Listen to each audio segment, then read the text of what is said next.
How you doing, everyone? It is the Get Loud podcast presented by SeatGeek. That is Smoot. I'm Jinx.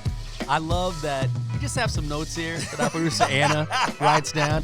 And the first thing says, long weekend recap for MLK Day. Fred chooses peace. Yes.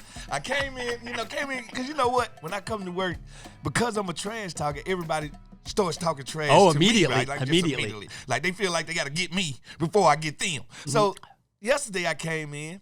I was unnormally quiet. Oh, were you? I was more like congratulatory. You know what I'm saying? Mm-hmm. Like doing. Because Martin Luther King died like, you know what? Tomorrow I'm going to go in and I'm going to choose peace. I'm going to go in and I'm going to let everything they want to say that they've been holding in for 6 months, go on, let it out. And boy, did they attack me yesterday. And you just absorbed it. You were quiet and thoughtful like Dr. King. I just took it. London Fletcher just jab out the jab. Logan Paulson just jab out the jab. Even the interns getting on me. All right, so at the end of the day, it was fine. I let them have their day. But then today I walked in the day after, and immediately I hear you talking smack to Maddie like how she belongs in the semi-pro league when it comes to bowling. Well, because I'm a bowler. I know you love to bowl. I'm a bowler, and I'm seriously thinking about going pro again. I think the PBA needs a young star that talks trash, that just brings the masses. Because to me, bowling is the ultimate family sport. Mm-hmm. All right, it's a sport that you can do with your family. I always enjoyed it, but it's lost a lot of its fire as the new sports and the main sports taking over. It's falling off a lot. It's falling off. So I need to be the guy to usher it back into prominence, because you're only as good as your players. Mm-hmm. Right? And the one thing about it, they got great players, but none of them sells themselves. None of them sells the game. Yeah. And this is what I think I can do in the PBA. I remember in the 80s, you turn on the TV on the weekend, there would be bowling. It will bowling. Yes. Like bowling everywhere, just everywhere. And it's one of those unique sports similar to golf where you can take you a good old beer to the head and continue to get better. Yeah. Like, that's the thing I really love about that sport. I dig it. I love bowling. It's one of my great pastimes. Have you ever honestly looked at saying, you know what, maybe I could compete in some tournaments? No, because I already played. Because I feel like there's part of you that's serious about it. Yeah, because I played in tournaments even when I was playing football. The bowling alley was like 2-3 miles away from my house. So I would be the youngster amongst all the older people playing in a tournament. I won many tournaments. I bowled numerous 300 games. I most definitely think if I took it very serious and I, like any other sport, worked out and bowled every day, I might come in here with a right arm the size of Zeus and a little left arm, but I know this. I can compete with them. There's no doubt in my mind. PBA, if you want a real star, I'm sitting right here.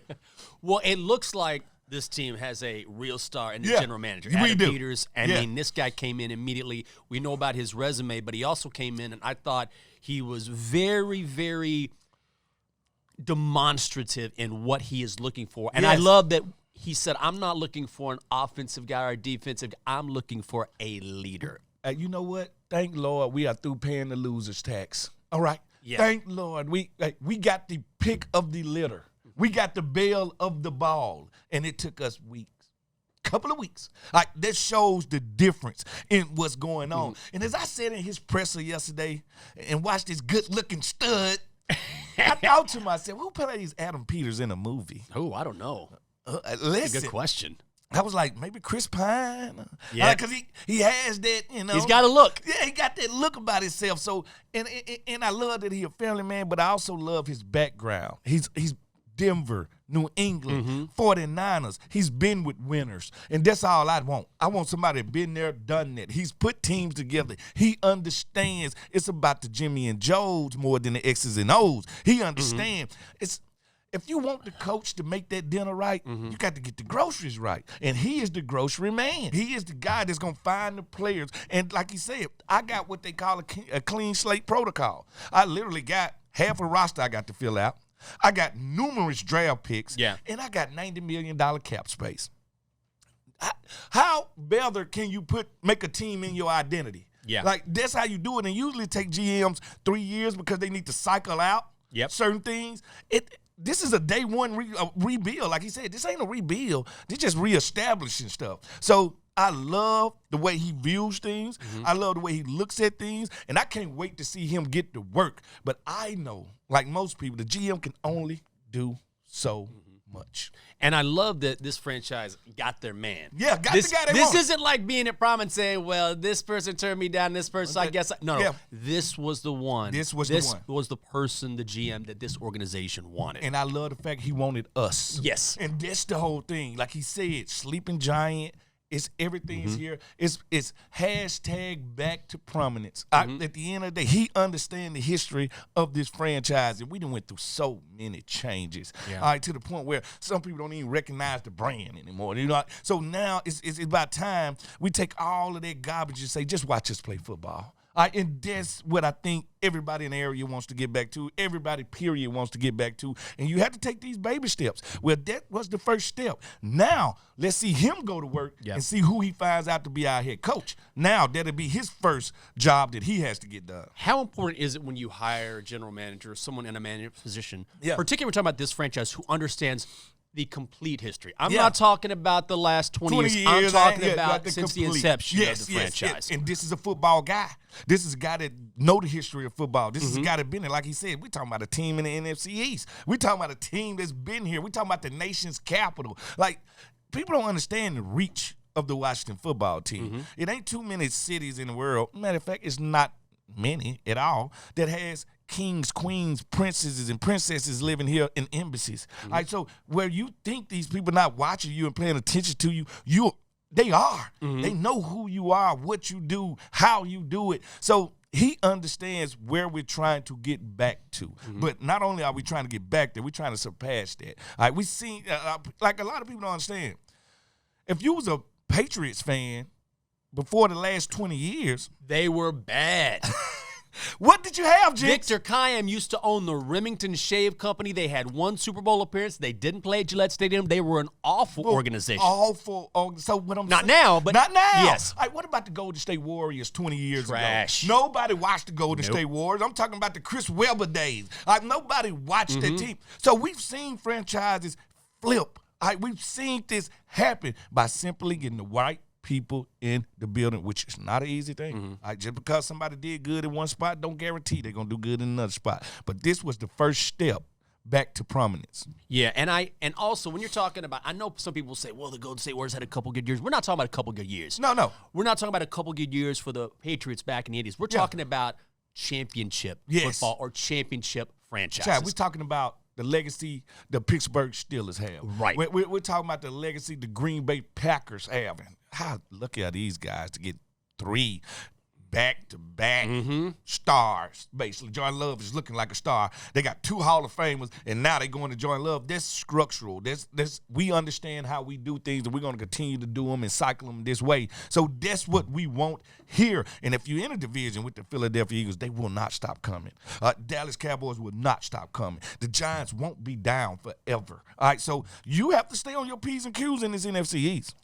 What does it mean as a player? Because you certainly played in different organizations, and you always hear that no matter the sport, that I trust the leadership that we have. Yes. And it makes me feel better knowing I'm a part of this organization because of that leadership. We live in the nation's capital, the president. Well, there you go, right there. There you go go. a symbol of leadership Yep. right there. That shows you leadership is everything. If you lead, they will follow. Because guess what? When these players make it to the league, they want to be the best. Don't ever think they don't, Jinx. All of them want to be Pro Bowlers. All of them want to be a part of a championship team. All of them want to leave a legacy. But it ain't no guarantee we all will. Yeah. Because it's so far in between that a team gets everything right. Players, head coach, leadership, takes them to the Super Bowl. Ain't no guarantee they going back the next year. Look at what happened in Philadelphia. Looked like everything was lined up. They was 10-1, but we knew that 10-1 was fugazi. We knew something wasn't right about it. So at the end of the day, once you got good leadership, you had a chance to win each and every game. And that's crucial as a player, too, when you know someone believes in you. Yeah, and got your back. Oh, my God. I remember a few years ago, it was a while back now, but I worked at a station, and my general manager called me in and said, listen, you might get a little criticism from corporate because they don't quite get you. She goes, I think you're great. Yeah. I don't want you to worry about it then. Yeah. And I was like, that's all I need to hear. It goes so far. Listen, oh, my God. Coach Gibbs was that for me. I love how you practice. You love the practice. I love how you play. If anybody got your back, I got your back. So when I was in Minnesota, hating it there, guess who I get on the phone and call? Joe Jackson Gibbs. Coach, I want to come home. Give me 10 minutes. I was back in D.C. in 30. Is that right? That's how quick I love that. it happened. So, like you said, once you know somebody got your back, that's forever. Absolutely. Oh, that's a perfect place to pay some bills Pay before we them move on. Pay the bills. We're going to start with Honda. You know what? Another legend. You know it. Guys, you got to feel the power of the CR-V Hybrid and Accord Hybrid, Honda's most electrifying vehicles yet. Find adventure in one of Honda's rugged SUVs and trucks like the Pilot Trail Sport, Honda's most rugged SUV ever, or experience the thrilling performance of the fun-to-drive Honda Civic with an available turbocharged engine. Get power, performance, and ruggedness with Honda. Find the Honda perfect for you. See your local Honda dealer today. Or how about RTS? Recycle Track Systems, transforming the way commercial businesses and communities manage waste and recycling. They combine the power of AI with premium customer service to optimize waste pickup schedules, ensuring timely and efficient collections to keep our neighborhoods cleaner and greener. There it is. Visit rts.com to learn more about how they can help your business manage waste more responsibly. Okay. Now we got that out of the way. Professional. I'm trying. Yeah. Let's clown on the Cowboys and Eagles for a little bit. Now that we got that out of the way. Man, first, I don't even know where to start. What is the bigger disappointment? Is it the Cowboys because of the expectations, because of how they do this seemingly every year, or is it the Eagles after a 10-1 start? You know what, Jinx? As I sit and watch my TV with just a devilish grin, as I watch the Cowboys fall apart and I watched the demise, I couldn't help but watch Jerry Jones sit up there. And you know I'm a big House of Dragon fans. And he was up there just falling apart like Viserys Targaryen. Ear fell off. I'm talking about eye fell out. You know, I was watching the look on his face of disgust. The look on his face of just mortally let down and depression. I didn't think I should feel so happy to see that from a person, but oh my God, it felt good as a Washington fan. Because I tell Dallas fans all the time, I got them in my family. Y'all gonna play 7 more days than we do. 7 more days. That's it. That's it. 7 more days than we played. And every time, oh, this is our year. But this year, it actually looked like it was their year. Right. It looked like everything was opening up. They was playing a home game. They had a chance to really get this thing going. The only hurdle they had to get over was the 49ers. Like, that's what we felt. I felt afraid. I like, this team could really, I felt afraid that this could be the time for them. Yeah. But then I said, you know what? It's 2 important things they can't do. They cannot run the ball when they need to. Right. And they cannot stop the run. That's a recipe for disaster in the NFL. So I knew it was going to happen. I just didn't know when. And as I sit there and watch this game just unfold, it's Green Bay, the youngest team since 1950. They got beat by some kids. Jordan Love looking like the second coming of Brett Favre. He was great, and he's been great in the second half of the season, too. Second half of the season, 21 touchdowns, 1 interception. The kid is on one right now. He's feeling it. Very dangerous team, but, you know, Dak is my dog, brother. Yeah. Mississippi State. But Preston Smith is my dog, brother. You know what I'm saying? But this is also my brother. Dog, brother. But I pulled for Dak when he not playing us. Yeah. And he just had a MVP season. He did. He really did. And for it to end like that, I don't know what it is with him. Like, him and Tony Romo got this thing where the bigger the game, something gonna happen. And it's just not gonna work out for him. It's killing Jerry. Hey, listen. He's 81. I understand. He thought that. he was gonna have title after title after title. So that Jimmy Johnson, I think when he go back and look at everything, he gonna be like, I am my own worst enemy. I got in the way of something that could have been great for a long time. Yeah. If you keep Jimmy Johnson there, we probably would have had to call Coach Gibbs out of retirement way before we did. Right. All right, so that's his fault. That's Jerry's fault. That's Viserys Targaryen's fault. It ain't nobody else but his. And at the end of the day, I think that's what's going to really burn him up. But then it had me asking to myself, when are Cowboys going to have a better team than they had this year? They've won 12 games, 3 straight seasons, and been ousted the first week every season, or at least have not won a conference title. I believe that's the first time that's ever happened in Well, NFL they're not history. good against teams over 500.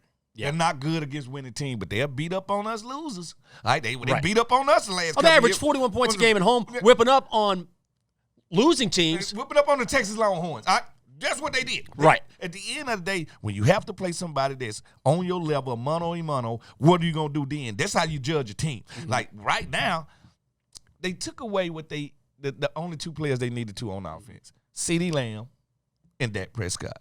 So now can you run the ball? No, we can't run the ball. You cannot win the game. So no, Right. as I sit back with a devilish grin, I enjoyed every moment of it. Watching, texting these Cowboy fans. They won't answer the phone. They so front runner. My cousin won't answer the phone. Cedric Donaldson won't answer the phone. Do you call people immediately after a loss like that? No, I am calling them at halftime. I am texting them in the third quarter. How about them Cowboys? Oh, they are so hurt, man. Don't text my phone no more. I'm like, so all of a sudden we ain't friends?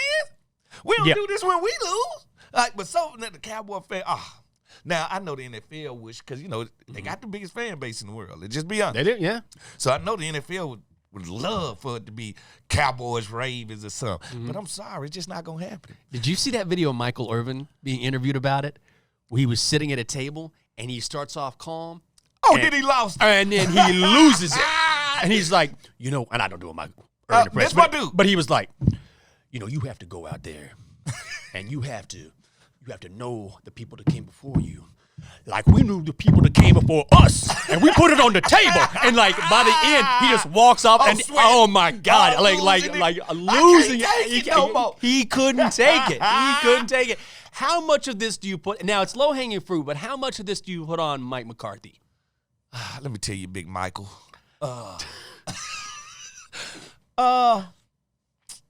I actually put it on a little on Jerry because he is the de facto GM. Now he is, yeah. And Pollard showed you that he could be a good change of pace back. You paid him like a starter. You ran him like a starter. All right? Yeah. You should have been trading for Derrick Henry. You should have been trading for some power aspect. You was missing that. All right? Mike can only coach you out there. And I just want to be honest. In this generation, Mike has won a Super Bowl, and he's perennially in the playoffs. Which people forget. He did win a No, title. he won the Super Bowl, and he's perennially in the playoffs. But I just think for Mike McCarthy, how many off seasons have we had where it's 2 to 3 Hall of Fame coaches available? Mm-hmm. Never since I've been. Like, I ain't seen too many coaches of this ilk. Mm-hmm. You got arguably the best coach of all time would be Bill Belichick available. Yep. Right? So if you want to upgrade from a top-tier coach to a super top-tier coach, this is the year to do it. All right, Pete Carroll. Yeah. All right, so you got another Hall of Famer over here that's available, that's just dangling in your face. So I can understand what Jerry saying, you know what? Is it time for me to move on Mike? Because you ask yourself that, but the first question you have to ask yourself is, to who? Right. Who am I doing it? If it ain't an upgrade, I'm not doing it. Well, guess what Bill Belichick is? An upgrade. All right? It's an upgrade. Yeah. So I think that makes it scary for Mike McCarthy. Also, as I look at this, the time frame of Mike and Bill actually lines up together. Mm-hmm. So he wants a Super Bowl and 15 wins. That's what Belichick wants. I think it works together. What happened to the Eagles? I mean, they went from a 10-1 start, and then all of a sudden they lose to the Cards. They lose to the Giants. Yeah. They lose to the Bucks. I think they went 1-5 down the stretch. Yeah. Completely fell apart. Part of that was coordinators. They lost both their offensive and defensive coordinator during the offseason. Yeah. But they went from a team that looked like they were going back to the Super Bowl and just dropped off the map. Well, first of all, coaching tells you everything. Sirianni, great coach, but he lost both of his coordinators to head coaching jobs. Mm-hmm. Both sides of the ball regressed. Offense regressed. Defense, I don't think they showed up to play any defense this year. They didn't tackle anybody in that Bucks game. Listen, oh my God. So and they tried to change coordinators at the middle of the season on defense. And let's not forget, Super Bowl hangovers are real. Mm-hmm. All right, just because they started out so fast, we were like, they're not having a hangover. Yes, they are. All right, so it's a little mixture of everything, but the city of Philadelphia don't like excuses.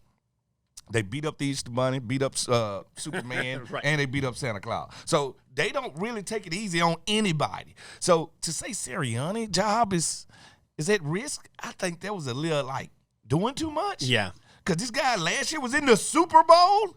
All right? So coaches don't grow on trees. And they should have saw that by their offensive coordinator and their defensive coordinator coming up missing and getting upgrading to new jobs. I think that's when they should have figured out, all right, coaching is very serious, and that's why I love what great coaches do, especially in the Shanahan tree. They do a great job of understanding when their coordinators are up for jobs, of grooming the next guy so they can keep running the same thing. Yeah. So, and I think that's where Philadelphia fell short. I remember reading that too, particularly on the offensive side, that early on the Eagles couldn't get it going because the terminology was so different. Yeah. And so everyone on the fly, even though they had an offseason, was still trying to learn everything by heart where they're not thinking about it. Yeah, and that's the thing about it is to learn new offenses and defenses is to take a step back. People don't understand. We have to take a step back to take a step forward.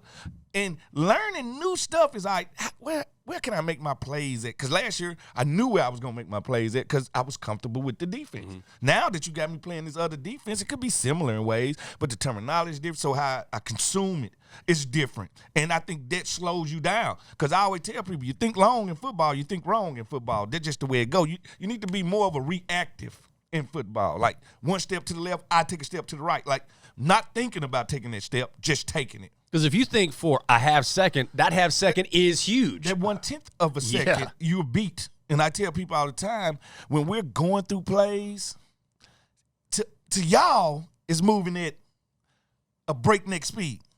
To us, it's happening in slow motion. Okay. If you know what I mean. Let's just say they hike the ball. I backpedal 5 steps. The receiver's trying to get on me. He goes deep. As I turn and I look and there's the ball coming, for that split seconds, we are in slow motion. Y'all are watching it in real time. Right. I dive, the ball go past my hand, he catches it, I hit the ground, explosion, crowd. It happened in 2 seconds. Yeah. But to us, it felt like forever.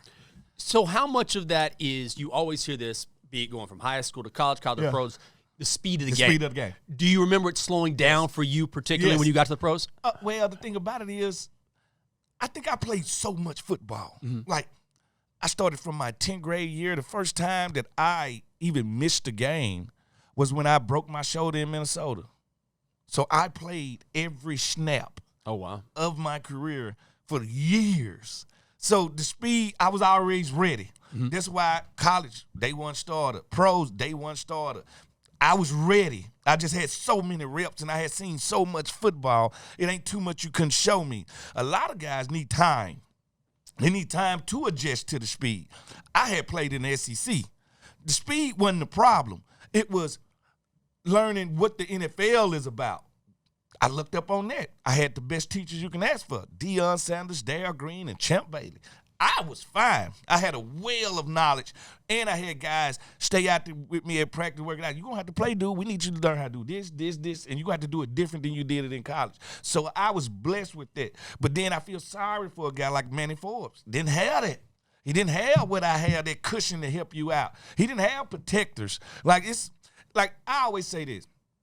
If I would have got into a bad situation in my rookie year where, let's just say I'm over here with Randy Moss and Randy is working me, Darryl Green and Champ would not let that happen. They've been like, hey, youngster, go on over there. I mean, go on the other side of the field. Right. I'm gonna take him. Protectors. All right? I had that with Johnny Eubanks. I leave out a game against Chicago. They starting to throw balls at him. I'm hurt. I went out the locker room because I'm watching the game. I'm like, I'm not gonna let this happen. Because I know my presence alone, they'll stop throwing the ball as much as that. So I just think the league teaches you how to treat people. And I was more of a protector.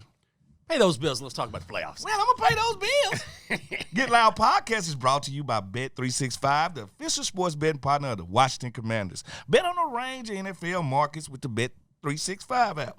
Craft your own personalized bet slip and parlays. Access thousands of games with live streaming. Place your bet during the match or during the game. It's up to you. Download Bet36 app today. Join 80 million members worldwide. Age 21 plus only. Must be physically located in Virginia. Gambling problem? Call or text 1-800-GAMBLER. All right. MWAA. We don't travel to escape life. We travel so life don't escape us. We dream of any place, anywhere in the world. And in the blink of an eye, we're there. That's the wonder of flight. All you have to do is decide where to. Dulles International Airport. Let your imagination soar. Book your adventure today at flydulles.com/nonstop. Professional. Bills paid. Playoff time. Yep. Packers, Niners. Kyle Shanahan said he started prepping his team during the second quarter of the Cowboys-Packers game. Yeah, if you saw the started game, getting them ready. If He you was saw like, the game, we're playing Green Bay. Yeah, if you saw the game I saw, I would have did the same thing. Sitting that mass text chain out. Fellas, let's get ready for Green Bay. At the end of the day, that doesn't shock me. Coaches are usually preparing for both teams. So if the game would have been tight in the fourth, he would have still been preparing for both teams. And I think it would have been I think the teams are similar in a way, the Green Bay Packers and the Cowboys. So the game plan don't actually change a lot.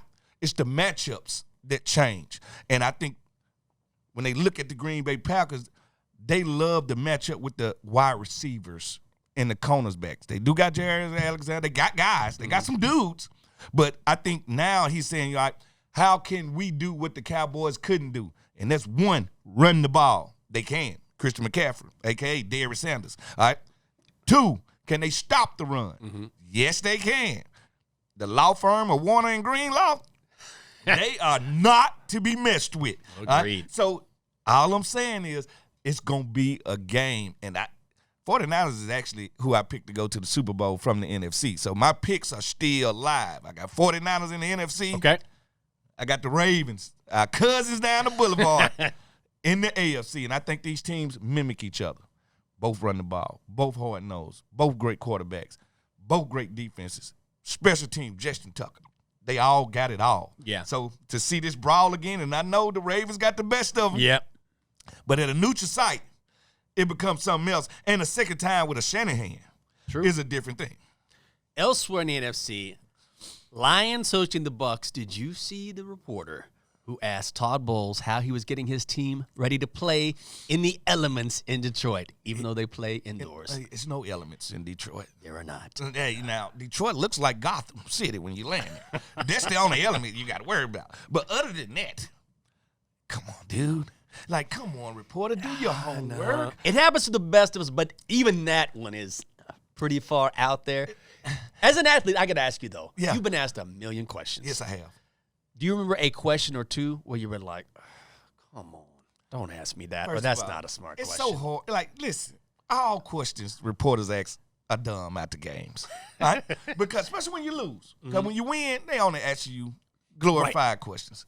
But it's nothing like be there, just fresh out the shower, stick the mic in your face. So, Fred, y'all lost 23-20, and that last catch by Randy on you is the reason. What happened? Didn't you just watch what I watched? Right. Didn't you just watch me dive, get beat, and lose the game? Now, what you really want me to do right now is lose it. That's why you put the mic in my face. That's why you ask me a question when you know I'm mad, not just at my performance, mad at myself that I let my team down. And then people be shocked, like, I can't believe he exploded like that. How unprofessional is this guy? Dude, if I showed up to your job while you changing that motor out that truck, and I'd be like, look at him. Look at him as he screws that bolt. So loose right there. This guy, this is not going to work. Like, people don't understand the emotion in people watching you do your job and watching you fail. And then not only watching you fail, but sticking the mic in your face and say, why did you fail? Why did I fail? Because he get paid too. Right. Why did I fail? Because it just wasn't my day. You didn't ask me this last week when I had 2 interceptions. Right. So it's such an emotional turn. And I've always thought the questions are redundant because nobody's ever coming up with new questions. No, that's true. It's never coming up with It's a very, I will say, being on the other side, to come up with a way to ask a question that, A, doesn't piss off somebody. Yeah. Especially after loss. Like, how can I phrase this and also ask something that's a little bit different than what they ask? It's difficult. So I myself prepare myself for these 3 questions. Because there's only 3 or 4 questions you can ask us. Right. Like, it's either good or it's either bad.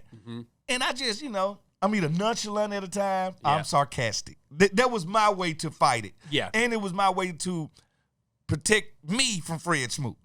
Like, do not let your emotions get the best of you. Because it's another week of football to be played next week. I can't lose my cool right here. But I'm telling you, we be hot. Yeah. We be hot when y'all ask us right after. You got to realize we ain't even had time to, like, and then not only do you stick this mic in my face and ask me these redundant questions, I leave there, go home, go to the grocery store, and now Sister Pearl asking me in the vegetable section, what happened today? Let me tell you something, Sister Pearlie. All right? I don't want to talk about it no more. So it's you never leave from it. And then I leave the grocery store and go home, turn the TV on. Me getting beat again. All right? Me getting beat again. So I can't even escape it from my house, only to get up and come to work the next day and have to watch the film of me getting beat again. All right, so all I'm saying is you have to be mentally tough to play pro sports. You have to be truly mentally tough, especially now that people that didn't even like sports is getting into it. Like, man, you just really blew it for my fantasy football team. I don't care about your fantasy football team. Like, so it's just so many reasons. It's different. And I could only wonder, because Twitter was just getting there when I was playing. Yeah. But I could only wonder, as a cornerback, looking up your Twitter thread, thousands of people telling you trash. And that's why I tell them players, don't consume that. And plus, don't care about somebody that's not skilled enough to play, do your job, telling you stink. Them couch coaches does nothing for me. People look through that. What was this? This was last year. I was critiquing Trey Young on the air from the Hawks, right? Now, Trey Young doesn't follow me. But I guess he had searched his feed. And I talked about how, look, you never know what this guy's going to do, right? He could go ice cold. He could go off. You never know. He could turn the Sub-Zero on you. He could. And I woke up the next morning, it's like, Trey Young likes your tweet, but it was me criticizing him. And I thought, he was just searching for his name. You know, he saw that. He read that. And some guys use that as motivation. Yeah, some guys do, but some guys be into it. Let it be into it will. Last game I want to ask you about, I know you like the Ravens, obviously, but Chiefs and Bills is interesting. No, it's finally even ground. Because finally Buffalo gets it in Buffalo. It's finally even ground with Josh Allen and my guy Patty Mahomes. Now, don't you know this Patty Mahomes' first road game ever, playoff? Is it? He's never played a road playoff game besides the Super Bowl. I'm going with the Bills. But come on, Kansas City just won a game in 10 below. The weather don't bother them. But also, the Dolphins are garbage in the cold. First of all, you can't take a boy band to Antarctica. Hey, first of all, Miami is warm weather break dancers. I read before that Chiefs game, they were 0-10 in games below 40 degrees. Yes, below 40. Because they break dancers. Like, when you got speed guys, they are legitimately a finesse team. Finesse teams don't do good with physical teams, and they don't good in bad weather. All right? You knew what you're going to think about it. You're a man of the urban sprawl. Yeah. You know the city. Yeah. You don't see people breakdancing in the snow. No, you don't. It just doesn't go You well. don't. So you knew Miami didn't have a chance, but these are two cold weather teams. These are two teams with two dynamic quarterbacks, two good defenses. It's going to be, I think it'll be the best game of the weekend to me. Oh, yeah. Besides the Niner-Green Bay game, I think it's going to be better than people think. Okay. But I think the marquee game, Patty Mahomes, Josh Allen. I can't Who wait. you going? You going Bills? I'm going Bills. I feel like this is their time. And also, more than that, it's not so much that the Bills are – now, remember, before the season, Bills were one of the favorites to win the Super Bowl. Yeah. But also, I just feel like this Chiefs team for the first time in a long time is actually vulnerable. Mahomes just – I think the wide receiving core ain't what core just isn't so – Kelsey, listen, I don't know, man. You know, I know the Swift is going to come out. He hasn't been as good as in previous years. Kelsey has not been himself. And maybe he's putting too much pressure on himself. Since, you know, let me try, because we all want to show out in front of our girls. Sure, yeah. Every man wants to. Yeah. All right? But something's off. All right? Something's off right now. You're right with the Kansas City Chiefs, but I just never doubt them during this time of the year. I get it. I never doubt an Andy Reid team during this time of the year. I was going to say, if you're looking at the best head coach quarterback combination in the league, Kansas City. It's Kansas City. And that's why I can't doubt them. Right. I can't doubt them. The Bills have something to prove. This is their time. If they're going to do it, now is the time because the Chiefs are a little bit weakened. what happens if the Bills win the Super Bowl? Oh, my God. There are going to be so many tables set on fire. Listen, first of all, who would you rather get their first Super Bowl? Okay. The Detroit Lions or the Bills? Bills Mafia. Bills Mafia, man. You going Bills Mafia? I'm going Bills Mafia. You going Lions? I'm going Lions for the city of Detroit. But That's that fair. would do for the city of Detroit. And it ain't like they even been to a Super Bowl. Like, at least Buffalo got 3 in a row. All right? They went there. Right. They went there at least. They had something to say, you know what? We are here. Detroit ain't never had nothing. All right? You know what a Super Bowl in Detroit, that's an extra $1 billion of revenue. Yeah. You rebuilding this? Listen, I'm going for the never evers. Have I? Okay. I'm going Detroit Lions. Okay. Fair enough. All right. Let's pay some bills, then I got a couple questions to ask before you wrap things All right, up. all right, all right. All right, guys. Come on now. I got to adjust my paper here. Here we go. You guys heard about Honda. Yeah, we You did. heard about Honda. Come on. Feel the power of the CR-V Hybrid and Accord Hybrid. Honda's most electrifying vehicles yet. Find adventure in one of Honda's rugged SUVs and trucks like the Pilot Trail Sport, Honda's most rugged SUV ever, or experience the thrilling performance of the fun-to-drive Honda Civic with an available turbocharged engine. If you like to get your room on, get power, performance, and ruggedness with Honda. Find Honda that is perfect for you. See your local Honda dealer today. And guys, you know the drill. Yeah. SeatGeek Ah. is the official ticketing partner of the Washington Commanders. The deal is finalized. They are the newest member of the Commanders family. Get used to the name because they are not going anywhere. If you're buying tickets, selling tickets to Commanders games, or any other live event in the DMV, SeatGeek is the place to do it. The new official ticketing partner of the Commanders, so Commanders fans can fan. So you saw the weather in Kansas City. Yeah. You saw the weather in Buffalo. Oh. That snow in Buffalo, that game had to be postponed for like almost 28 hours or something. But that ain't bad. Listen to me. I learned from my time in Minnesota, I was going to ask you. my time in the South Pole, that that snow means it's warm. Even animals think like that. I know. What do you mean? All right.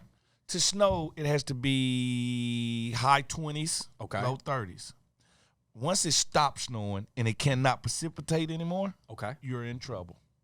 Notice Kansas City. There wasn't no snow. They were in trouble. All right? That's why. I see what you're saying. That's why it was like 2 degrees there. Now the snow turns to ice. It's no longer soft. It's no longer anything. And I don't know if you heard of black ice, but I have. Huh?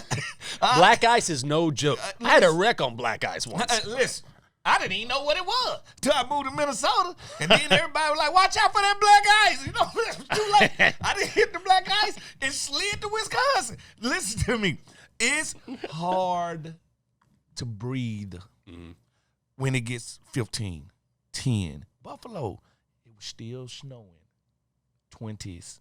I see snow, I'm fine. I see where the clouds don't even want to cry snow no more. You're in trouble. Because now it's all about the the wind chill factor. Oh, yeah. And see, that's why they said in Kansas City it felt like negative Oh, 20. yeah. I couldn't even fathom. Like, Jinx, I've been in Green Bay, tried to laugh in the huddle, started bleeding because my lip just cracking. The worst thing could ever happen is a teammate or somebody step on your toe. You told me that story, but didn't you say, like, not this specific story, but didn't you say that, like, your toes would just pop? They just bust like a grape. My God. All right, listen. They just step on you, and then it'd be your teammate or somebody. Just step on it with their cleat, and you just hear it. You hear it. But luckily, it's so cold that it's numb. You don't feel it? Now you don't feel anything. But the shower. I'm in there crying, laying on the floor. Oh. Listen, I'm about to die because the shower doing 2 things. It's thawing you out, so we're going to stay, like, extra long. But every bruise, it's like blood. Like, and then that's why y'all don't see us bleed much during the really, really cold game, because the weather is stopping you from bleeding. Your body won't even, like, it's a very paralyzing feel to it. Like I told you, I was making career decisions one day out here. I was in Green Bay like, you know what, Fred, you could have been anything you wanted to be, a lawyer, doctor, change the world. But you chose to be out here in 2 degrees in tights for entertainment. All I'm saying is cold. Some cold weather is not meant to be in. All right? Yeah. That's why you'll never see Fred Smoot climb Mount Everest. You'll never see me do any of that. Ski down a mountain? No. Who's volunteering for You're it? going to be inside by the fire having a drink. Oh, waiting on you to come down off the skiing off the mountain. I'll be like, Smoot, I'm coming. I got some cocoa for you right in here. It's very, and you don't know everything you hurt till like the next day. Oh, yeah. You don't know like the pain. Your bones are bone chilling cold. It's very hard, and then you have to be a maniac to go out there and play. And most guys in the NFL are maniacs. Before we go, I did want to get your thoughts on the GOAT, Nick Saban. Nicholas. You're an SEC guy. If you love college football Yes. at all, Yes. everyone has a thought on the greatest of all time stepping away. First of all, thank you, Nick. Yeah. Thank you for everything you did with college football. I enjoyed my sparring with you as I lost to you against while he was coaching LSU. He was the only LSU coach to beat me. All right, as I restored Mississippi State's greatness. The things you've done in SEC are unbelievable, won't be matched. Thank you for your time, but also thank you for leaving. Now it's time for Mississippi State to step back up. You have ran the SEC for too long, and I understand why you left, Coach. The NIL took away the one-side advantage of recruiting that Alabama had, and it made it equal for the first time, and that was going to make it hard for you. And I understand that the transfer portal has made college football basically nothing, all right?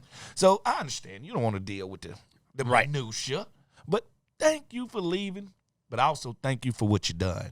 Yeah. Because to me, the greatest head coach, you know, I'm a Jack and Cheryl disciple. Yeah. Right? All he talked about was Bear Bryant. Well, I got one that's better than Bear Bryant, and that's one Nick Saban. Thank you, Coach. Especially in today's day and age, winning at that rate is unbelievable. Unbelievable. And this is why I love you. Always hear Alabama players talk about how much they love him. Yeah. So he helped him become a man, and that's what Jack and Cheryl did for me. He taught me how to be a professional and how to be a man. And I think most people don't understand, because when they hear coach, they just think about X's and O's. Actually, coaches are surrogate fathers.